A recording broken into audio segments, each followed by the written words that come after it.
ಎಲ್ರಿಗೂ ನಮಸ್ಕಾರ. ನಾನಿವತ್ತು ತುಂಬಾ ಹೆಲ್ದಿ ಆಗಿರುವಂತಹ ಒಂದು ಸ್ವೀಟ್ ರೆಸಿಪಿ ಮಾಡ್ತಾ ಇದ್ದೀನಿ. ಕುಂಬಳಕಾಯಲ್ಲಿ ಪಾಯಸ ಹೇಗೆ ಮಾಡ್ಕೊಳ್ಳೋದು ಅಂತ ತೋರಿಸ್ತಾ ಇದ್ದೀನಿ.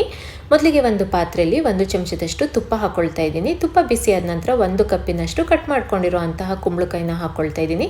ಒಂದು 4 ರಿಂದ 5 ನಿಮಿಷ ಕುಂಬಳಕಾಯಿದೆಲ್ಲ ಹಸಿ ಸ್ಮೆಲ್ ಹೋಗೋವರೆಗೂ ಫ್ರೈ ಮಾಡ್ಕೊಳ್ಬೇಕು.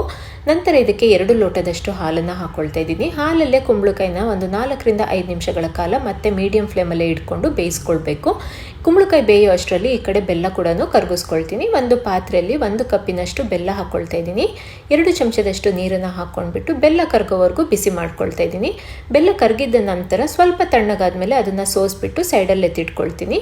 ಈ ಕಡೆ ಕುಂಬಳಕಾಯಿ ಕೂಡ ಚೆನ್ನಾಗಿ ಬೇಯ್ತಾ ಇದೆ. ಒಂದ್ಸರಿ ಇದನ್ನು ಸೌಟಲ್ಲಿ ಈ ರೀತಿ ಸ್ಮ್ಯಾಶ್ ಮಾಡ್ಕೊಳ್ಬೇಕು, ಇಲ್ಲಾಂದರೆ ಸ್ಮ್ಯಾಶರಲ್ಲಿ ಕೂಡ ಸ್ಮ್ಯಾಶ್ ಮಾಡ್ಕೊಳ್ಬೋದು. ಈ ಕನ್ಸಿಸ್ಟೆನ್ಸಿಲಿ ನಾನು ಎಲ್ಲದನ್ನು ಸ್ಮ್ಯಾಶ್ ಮಾಡ್ಕೊಂಡಿದ್ದೀನಿ. ನಂತರ ಇದಕ್ಕೆ ಬೆಲ್ಲದ ನೀರನ್ನು ಹಾಕೊಳ್ತಾ ಇದ್ದೀನಿ. ಬೆಲ್ಲದ ನೀರನ್ನು ಹಾಕೊಂಡ್ಬಿಟ್ಟು ಒಂದ್ಸರಿ ಎಲ್ಲದನ್ನು ಮಿಕ್ಸ್ ಮಾಡಿ ಹೈ ಫ್ಲೇಮಲ್ಲೇ 3 ರಿಂದ 4 ನಿಮಿಷ ಒಂದು ಕುದಿ ಬರೋವರೆಗೂ ಬಿಸಿ ಮಾಡ್ಕೊಳ್ಬೇಕು.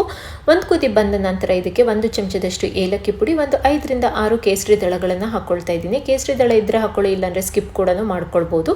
ಎಲ್ಲದನ್ನು ಒಂದ್ಸರಿ ಚೆನ್ನಾಗಿ ಮಿಕ್ಸ್ ಮಾಡಿಕೊಂಡು ಮೇಲೆ ಸ್ವಲ್ಪ ಗಾರ್ನಿಷಿಗೆ ಡ್ರೈ ಫ್ರೂಟ್ಸ್ ಹಾಕೊಂಡ್ರೆ ಬಿಸಿ ಬಿಸಿ ಆಗಿರುವಂತಹ ಕುಂಬಳಕಾಯಿ ಪಾಯಸ ರೆಡಿಯಾಗಿದೆ. Thank you.